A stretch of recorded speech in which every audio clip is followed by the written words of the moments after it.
Hey guys, SGT here, and I'm really excited to have Andy Hoffman from Miles Franklin back on the line. When I quoted Andy in the Post, I am 100% in physical and will never return, I asked for your questions that I could ask Andy, and I got a great response, more than 25 comments. So first, a special thanks to all of you, the SGT Report readers who submitted questions for this interview with Andy. These are great questions, and I'm curious to hear Andy's responses myself. So Andy, thanks. Without further ado, welcome back. Thanks for having me, Sean. Always glad to talk with you. So here we go. Here's the first one from Dave Pa. The price of precious metals being tied to the paper ETFs. This is what he's wondering about. Paper ETFs aren't real, correct?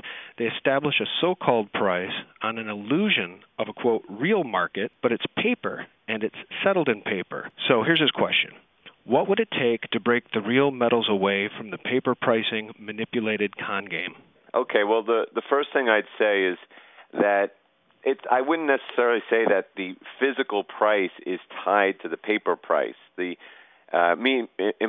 think the reader's implying that the paper price sets the market, when in fact it's only a part of the market. Ultimately, the physical price is what makes the market, because given that there's such an effort to keep it down and that gold and silver have still outperformed every asset on earth for the past decade, clearly the physical market is winning out. And all you have to do is look to see what the people call the smart money, these big hedge funds. But the real smart money, or the big money, is the central banks and sovereign funds, like China, like the Arabs, like the Russians. They have been buying gold hand over fist.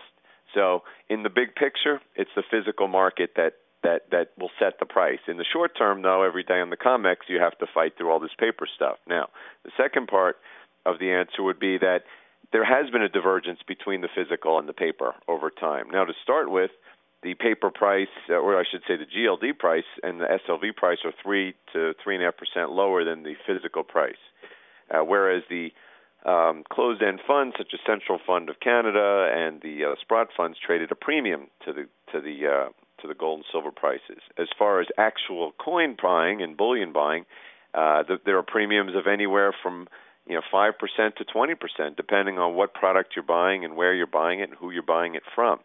So I think to an extent you've already started to see a dislocation between paper and physical, and over time I think you'll see it more. The open interest has been falling in the COMEX future exchange, which clearly is the dominant paper setting mechanism in the world. It's been falling for several years now. I've done some charts recently showing the gold price to gold open interest and silver price to silver open interest, and those charts have been plummeting. And certainly the MF Global fiasco is not going to make things any better, because people just don't want to trade in the futures markets anymore. And then, of course, there's just the general fact that there is, in fact, scarcity of physical bullion, especially if you want to buy in major size right now. And at some point, with all the problems that you're seeing in the world going on in the banking system, you will see people step forward in this game of musical chairs and all try to sit down at once. So that's what ultimately will do it. Day to day, you never know what will happen, though. Okay, and I'm sort of asking these in the order that they were received. So there's going to be a little bit of redundancy, but everybody had such excellent questions, and I'm not ruling any out. So you may have already answered this with that response, but this one comes from Frank. And I'm going to take the second part of his question here, which is this. Is something else ever going to happen that will bring the paper and physical prices together, and if so, what? And I think what he's driving at there is, do you ever see a day where the paper price in silver might be $125 an ounce? Or will they just always control the paper price and drive it into the ground? Well, again, these are the kind of questions where people say, what will happen?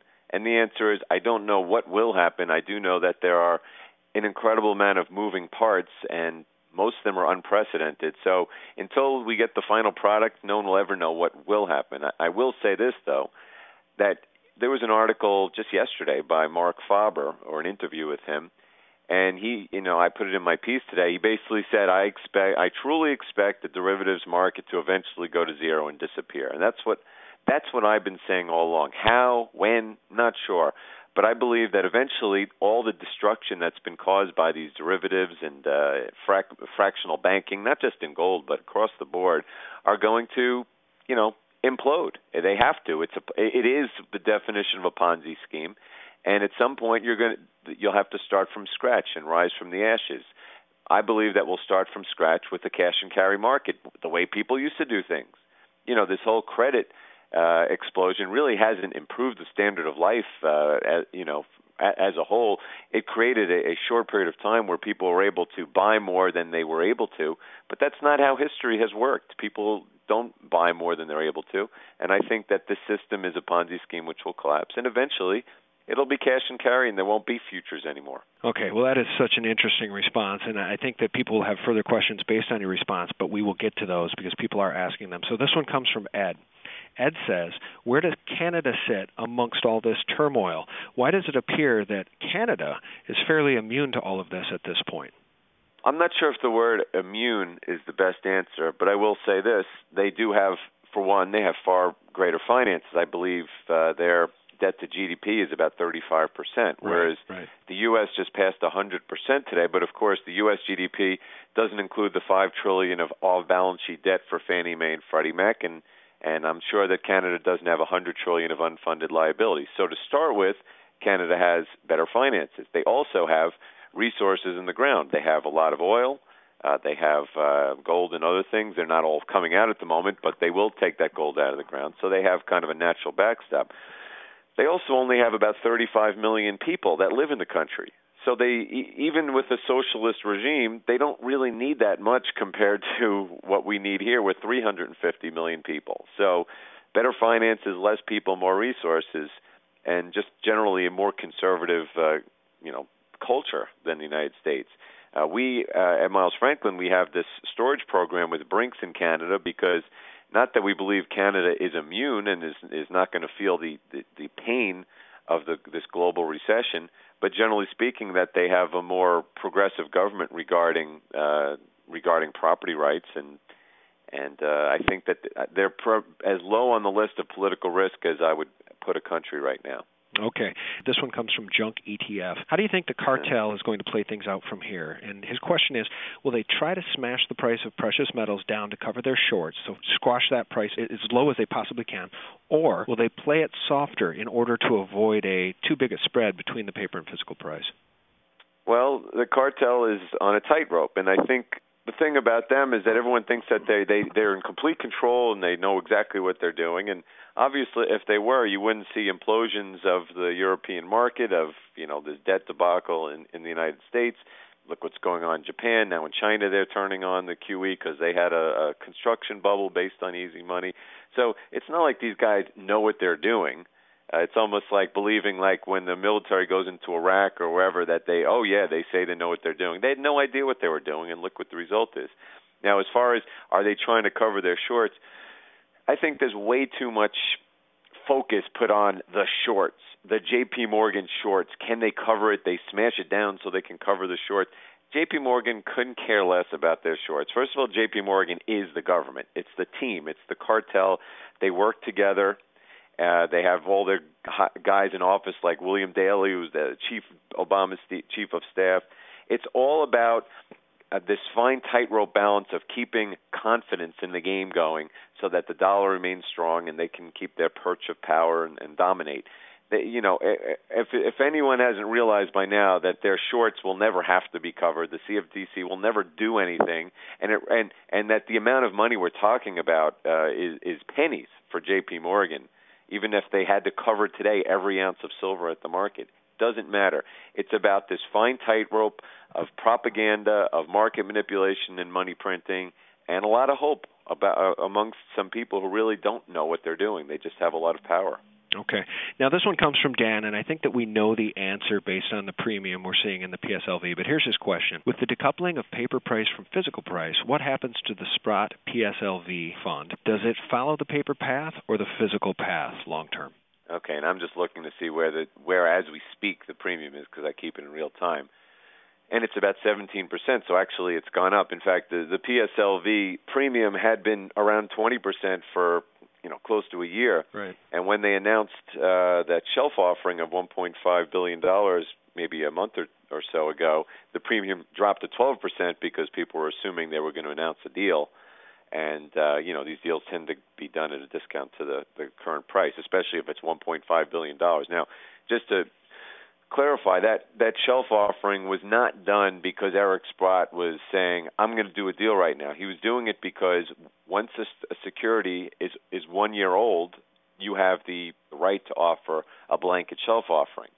He is just leaving that option open, and he did it because it became 1 year old. So you really shouldn't read into that shelf offering meaning he's about to do it. In fact, from discussions, I shouldn't say deep discussions, but I've heard from him personally or John Embry, one of them at GATA, that confirm my suspicion that they were scared to do another offering. I mean, Right. They're very cognizant of the premium. They don't want people getting angry that they lose money because the premium goes down, but they're also scared of securing bullion. They did a deal a year ago for only $500 million, and it took them 3 months to get the silver, and a lot of the silver was silver that was produced after they bought it. That's right. So what will happen in time? Well, look, if he truly has the silver in the vault audited as expected, and I believe that's the case, it should be fine. I don't believe the Canadian government's going to nationalize Eric Sprott's silver anytime soon, so it should be fine. I don't know what will happen. Ultimately, my expectation has been the premiums for all these 5 closed-end funds, the Spicer funds and the Sprott funds, will go up because there'll be a shortage of gold and silver. That's what I've always viewed would happen. I'm going to jump in with a question of my own, which piggybacks on this Eric Sprott topic. I was listening to a very interesting interview between Chris Duane and Kerry Lutz, and Chris Duane was making note that Eric Sprott is doing some things that are he could be considered a rogue by the fiat monetary powers. Does Eric Sprott realize, do you think, how close he is to helping topple a system which is stacked on the top by real hardcore criminals? I mean, I wonder if he's really risking more than just his personal wealth. Absolutely. Look, for many years, my idol has been Jim Sinclair for years and years. He's guided how I've thought about things and invested. And for years, he, as Mr. Gold, was the most important man in the global gold community. And he still is extremely important. But Eric Sprott right now has taken the crown. He is by far the most influential person in our world, meaning the world of trying to actually get the gold and silver cartel to be broken. He's a national treasure in Canada, as is his partner John Embry, who's a good friend of mine. And the two of them together one, they have businesses that they would like to do very well with, but he's a very, very wealthy man, and to him it's become, just like Ranting Andy or SGT Report is about trying to break a system that's evil. He has taken this upon himself. So when he does deals or writes letters, call to action to miners, it's not just about money. He is truly trying to help break the system.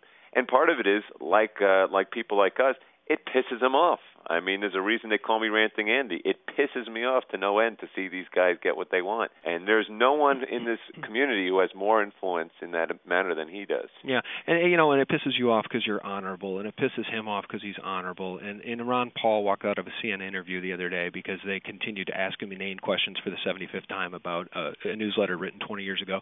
He got a little pissed off. And so I think we all get pissed off at this dishonorable system. And I guess as an aside, I would say we need to protect. We need to get bodyguards and, real Secret Service of and by the people in place for these people, or they need to do it themselves. And that's just an aside, because if we lose these people, we are really screwed.